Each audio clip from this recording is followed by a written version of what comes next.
Hello பட்டோஸ், நீங்கள் எல்லாருமே Kanguva trailer கண்டிப்பாக பார்த்துருப்பீங்கன்னு நினைக்கிறேன். ஒவ்வொரு சீனும் ஒவ்வொரு ஃப்ரேமும் பார்த்தீங்கன்னா 1000 விஷயத்த சொல்கிற மாதிரி அவ்வளோ தூரம் ட்ரெய்லரை சூப்பராக கட் பண்ணியிருக்காங்க. இந்த ட்ரெய்லருக்கு மிகப்பெரிய பலமே நம்ம டிஎஸ்பியோட மியூசிக்கிங் தான் சொல்லணும். ஃப்ரேம் பை ஃப்ரேம் பார்த்தீங்கன்னா 8x ஸ்கோப்பை வச்சு ஜூம் பண்ணியே நான் உங்களுக்கு போட்டிருக்கேன். கண்டிப்பாக இந்த வீடியோ உங்களுக்கு ரொம்பவே பிடிக்கும்னு சொல்லிட்டு நம்புகிறேன். ஸோ எப்பயும் போல் பட்டோஸ் மறக்காமல் நம்ம சேனலுக்கு சப்ஸ்கிரைப் பண்ணி அப்படியே நம்ம வீடியோக்கு ஒரு லைக் போட்டு உங்களோட சப்போர்ட்டை எனக்கு நீங்கள் காமிப்பீங்கன்னு கண்டிப்பாக நான் நம்புகிறேன். இப்போ நம்ம வீடியோக்குள்ளே போகலாம். நம்மளுக்கு ஃபஸ்ட்டு ஃப்ரேம்லேயே பார்த்தீங்கன்னா சூர்யா வந்து பேக் போஸ்ட்டில் நிற்கிற மாதிரி காமிச்சிருப்பாங்க. அதுக்கு அடுத்த ஃப்ரேமில் பார்த்தீங்க அப்படின்னு சொல்லி சொன்னோம்னா கூட்டமாக நெருப்பு பந்தத்தை எடுத்துகிட்டு ஒரு குரூப் நடந்து போகிறத மட்டும் காமிப்பாங்க. அதை நம்மளுக்கு நல்லா ஜூம் பண்ணி பார்த்தோம்னா அது சூர்யாவோட குரூப்பு. அந்த மாஸ்க்கை பார்த்தீங்கன்னாலே உங்களுக்கு தெரியும். அதே மாதிரி நம்மளுக்கு ஃபஸ்ட்டு ஃப்ரேமில் நம்மளுக்கு போட்டிருக்கும் போதே use your headphones for killer experience அப்படின்னு போட்டிருக்க அந்த மாஸ்கே பார்த்தீங்கன்னா சூர்யாவோட மாஸ்க்கு தான். ட்ரெய்லர்லேயுமே பார்த்தீங்கன்னா சூர்யா இந்த எலும்புக்கூடு மாஸ்க்கு தான் பார்த்தீங்கன்னா மாட்டியிருப்பார். அதனால் இந்த நெருப்பு கூட்டமே அவரோட கூட்டம் தான், எங்கேயோ போருக்கு கிளம்பி போகிறாங்க அப்படிங்கிறது நம்மளுக்கு கிளியராக தெரிய வருது. அடுத்த ஃப்ரேமில் குதிரையில் வர்றதையுமே நான் உங்களுக்கு ஜூம் பண்ணி தான் போட்டிருக்கீங்க. அந்த இதையுமே நீங்கள் பார்த்தீங்கனாலே உங்களுக்கு தெரியும், கரெக்டாக அவங்களோட குரூப் தான் போருக்கு போகிறத நம்மளுக்கு காமிக்கிறாங்க.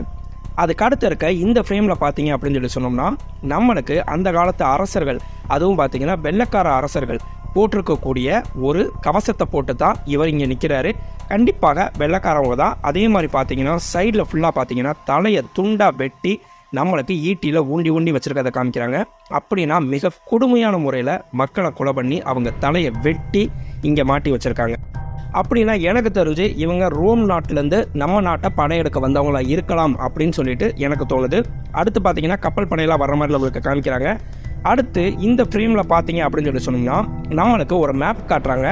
அந்த மேப்பில் பார்த்தீங்கன்னா கண்டங்கள் தனித்தனியாக இருக்கிற மாதிரியும் அதில் ஒரு லிக்விட் ஊற்றுற மாதிரியும் நம்மளுக்கு காமிக்கிறாங்க.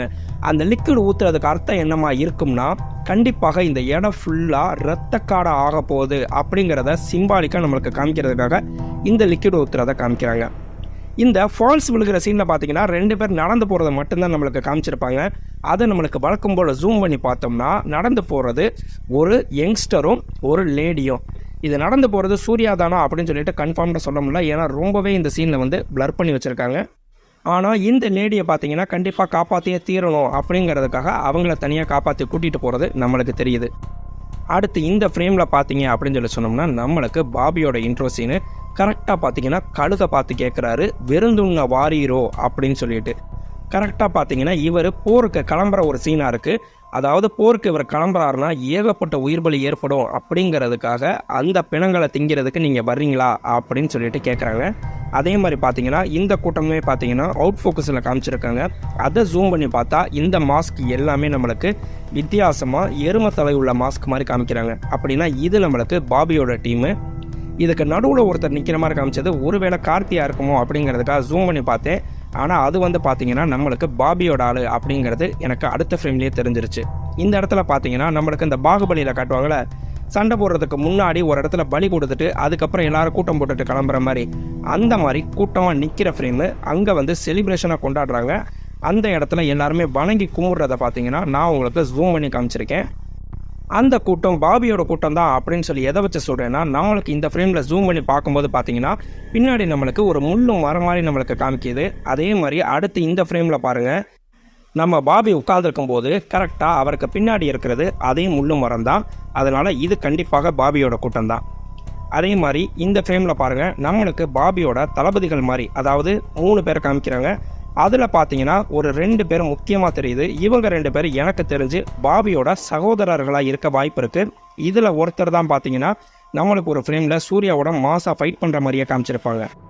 அடுத்த ஃப்ரேமில் பார்த்தீங்கன்னா நம்மளுக்கு கங்குவா நம்ம சூர்யாவோட இன்ட்ரடக்ஷனு வேறு லெவல் தாறுமாறாக இருந்துச்சு.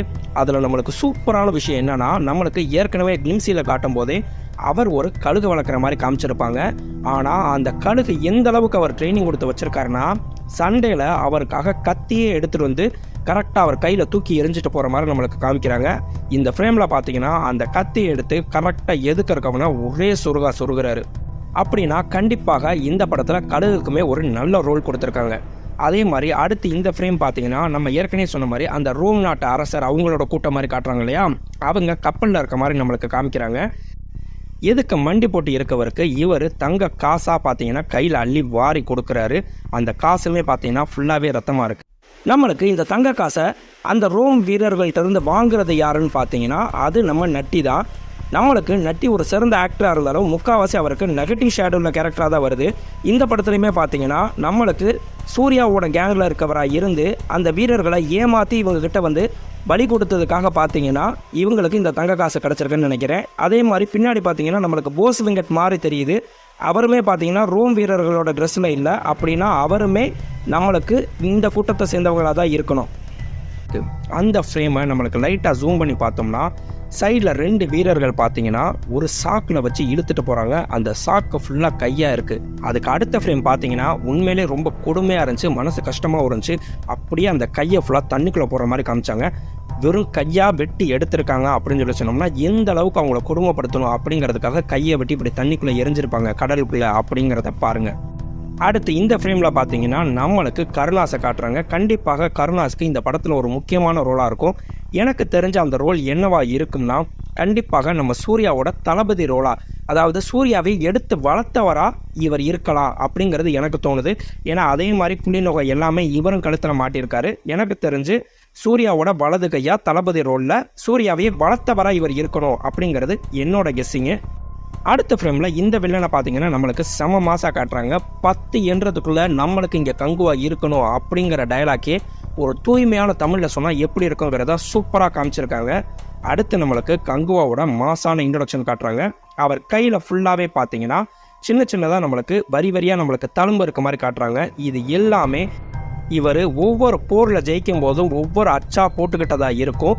இல்லைன்னு சொல்லி சொன்னோம்னா நம்மளுக்கு ஒரு ஃபயர் சாங் வரும் இல்லையா, அதில் இவரை பற்றி பாடுற வரியில் பார்த்தீங்கன்னா அவன் கழுத்தில் இருக்க புலி நகத்தை பாரு, எத்தனை புலியை அவன் கொண்டிருக்கான்னு சொல்லிட்டு அப்படின்னு சொல்லி வரும். ஒருவேளை புலியை கொன்னதுக்காக இப்படி போட்டிருக்காரா அப்படிங்கிறது கன்ஃபார்ம்டாக தெரியலை. அதே மாதிரி அடுத்த ஃப்ரேமில் பார்த்தீங்கன்னா நம்மளுக்கு அந்த ஃபயர் சாங்கோட ஃப்ரேம் தான் கரெக்டாக நம்மளுக்கு சூர்யா நடந்து வர மாதிரி காட்டுறாங்க. போருக்காக அவர் தயாராக வராரு. நம்ம சொன்ன அதே அவங்களோட மாஸ்கையும் போட்டுட்டு அடுத்து இந்த ஃப்ரேமில் பார்த்தீங்கன்னா நம்மளுக்கு கப்பலில் சண்டை போடுற மாதிரி காட்டுறாங்க. இது எல்லாமே பார்த்தீங்கன்னா நம்மளுக்கு கங்குவா சூர்யாவோடது தான். அதுக்கு அடுத்து ஒரு குதிரைப்படையோட நம்மளுக்கு காட்டுக்குள்ளே வர்ற மாதிரி ஒரு ஃப்ரேம் அவுட் ஃபோக்கஸில் காமிச்சிருப்பாங்க. அது வேறு யாரும் கிடையாது, அதுவுமே பார்த்தீங்கன்னா நம்ம கங்குவா சூர்யா தான். 8x ஸ்கோப்பில் ஜூம் பண்ணி அதையும் உங்களுக்கு நான் போட்டிருக்கேன். கரெக்டாக அந்த ஃப்ரேமை பார்த்தீங்கன்னா தெரியும். அடுத்து இருக்க இந்த ஃப்ரேமை நல்லா பாருங்கள். நம்மளுக்கு சூர்யா வந்து அவரோட கையவே அறுத்துட்டு ஓரத்தமும் ஏரத்தமும் வேறையா அப்படின்னு சொல்லி கேட்குறாரு. அப்படின்னா என்ன அர்த்தம்னா இவங்க 2 பேருக்குள்ளேயுமே அடிச்சுட்டு நம்ம சூர்யாவை கொள்ளணும்னு பாபி நினச்சிட்டு இருக்கும்போது எதிரி நாட்டு அதாவது ரோம் அரசு இங்கே வந்து போர் செஞ்சு இவங்களை எதுக்கும் போது நீ என்னையே எதுக்குற, நம்ம 2 பேரும் வேறு வேறு ரத்தம் இல்லை, நம்ம 2 பேரும் சேர்ந்து தான் அவனை எதுக்கணும் அப்படிங்கிற விஷயத்த இங்கே புரிய வைக்கணும்னு சொல்லிட்டு ஆசைப்படுறாருன்னு சொல்லிட்டு எனக்கு தோணுது. அதே மாதிரி இந்த ஃப்ரேமில் பார்த்தீங்க அப்படின்னு சொல்லி சொன்னோம்னா யாரோ ஒருத்தரோட முகம் நெருப்பில் எரியிற மாதிரி காமிக்கிறாங்க. அதுக்கு பக்கத்தில் பார்த்தீங்கன்னா சூர்யா ஒரு சின்ன பொண்ணை கட்டி பிடிச்சி அழுகாதன்னு ஆறுதல் சொல்லிட்டு இருக்காரு. எனக்கு தெரிஞ்சு இந்த சீனுமே பார்த்தீங்கன்னா ரொம்ப எமோஷனல் டச்சிங்காக இருக்கும் அப்படின்னு தோணுது. இதுலேயுமே பார்த்தீங்கன்னா கண்டிப்பாக இறந்து போகிறது நம்ம சூர்யாவுக்கும் அந்த பொண்ணுக்கும் வேண்டிய ஒருத்தவங்களாக இருக்கும். ஆனால் நம்ம சூர்யா பக்கத்தில் இருக்கவரை காமிக்கும் போது பார்த்தீங்கன்னா அவர் சிரிக்கிற மாதிரி காமிச்சிருக்காங்க.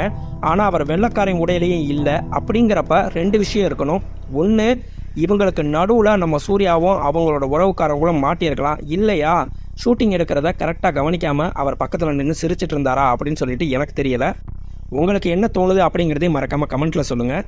நம்மளுக்கு அடுத்த ஃப்ரேமில் இந்த யானை தந்தத்தை வச்சு போடுற ஃபைட்டு பார்த்தீங்கன்னா வேறு லெவலில் இருக்குது. நம்மளுக்கு ஏற்கனவே கிளிம்ஸில் காட்டும் போதே பார்த்தீங்கன்னா நம்மளுக்கு 2 யானை தந்தை மட்டும் மண்ணில் உரசிட்டு வர்ற மாதிரி காமிப்பாங்க.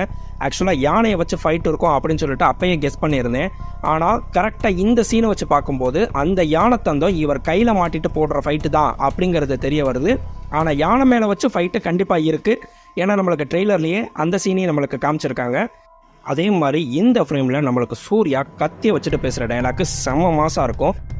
அறுபட்டு என்னோட தலை மண் உருண்டாலும் உருளும், என்னோட நெத்தியும் என்னோட முட்டியும் இந்த மண்ணை தொடாது அப்படின்னு கரெக்டாக இந்த ஃப்ரேமுக்கு முன்னாடி தான் பார்த்தீங்கன்னா இவர் கையை அறுத்தும் நம்மளுக்கு ஓரத்தமும் ஏரத்தமும் வேறையான்னு சொல்லி கேட்குறாரு.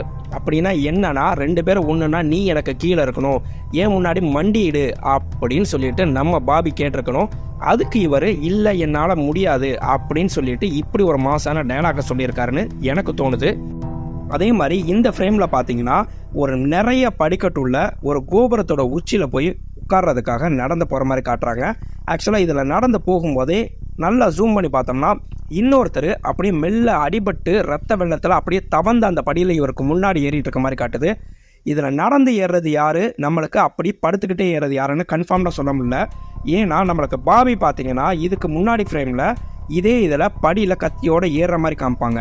அதனால் இதில் ரத்தத்தோட மேலே ஏறுறது யாருங்கிறது நம்மளுக்கு கன்ஃபார்ம்டாக தெரியலை. ஆனால் 2 பேர் சண்டை போட்டு இதில் யார் அதில் மேலே ஏறுறாங்களோ அவங்க தான் பார்த்தீங்கன்னா இந்த கூட்டத்துக்கே தலைவன் அப்படிங்கிற மாதிரி ஒரு போட்டி 2 தலைவர்களுக்குள்ளே நடந்திருக்கணும் அப்படின்னு தோணுது. உண்மையிலே ஃபைட் சீரிஸ் எல்லாம் வேறு லெவலில் வந்திருக்கலே சொல்லலாம். அதே மாதிரி இந்த காட்டுக்குள்ளே நடக்கிற இந்த ஃபைட்லேயுமே பார்த்தீங்கன்னா இவர் கத்தி வச்சு போடுற ஃபைட்லாம் நம்மளுக்கு பாகுபலி 2ல் பார்த்தீங்கன்னா நம்மளுக்கு அனுஷ்காவோட நாட்டில் இருக்கும்போது ஒரு 5 பேரை ஒரே நேரத்தில் கத்தியால் சொருகி எடுக்கும்போது அப்படியே ரத்தம் தெரிக்கிற மாதிரி ஒரு காட்சி இருக்கும். அதே மாதிரி இவர் குத்தி கிழிக்கும் போதும் அந்த ரத்தம் அப்படியே சுற்றி தெரிக்கிற மாதிரி அந்த காட்சி அமைப்பு அதே மாதிரி இருந்துச்சுன்னு எனக்கு தோணுது.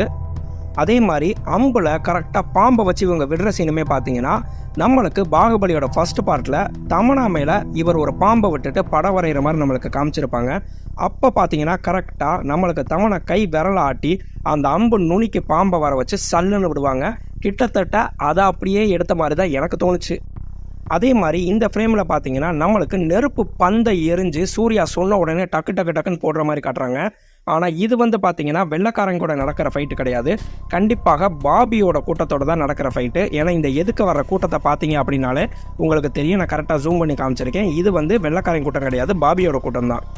அதே மாதிரி அடுத்த ஃப்ரேம் பார்த்தீங்கன்னா நம்ம சொன்ன அந்த யானை ஃபைட்டு உண்மை என்னன்னா மொத்த காட்டு யானையும் ஒன்றா கூப்பிட்டு வந்து இவர் சண்டை போடுறாரு. உண்மையிலே இந்த ஃபைட் சீன் வேறு லெவலில் வந்திருக்குன்னு சொல்லி நினைக்கிறேன். அதே மாதிரி அடுத்த ஃபைட் சீன் பார்த்தீங்கன்னா நம்மளுக்கு முழுக்க கப்பலில் நடக்கிற மாதிரி காட்டுறாங்க. அந்த கப்பலில் நடக்கிறது கண்டிப்பாக ரோம் வீரர்களோட தான். ஏன்னா ஏற்கனவே நம்மளுக்கு ரோம் நாட்டு தலைவனை இதே கப்பலில் வச்சு தான் நம்மளுக்கு காமிச்சிருப்பாங்க.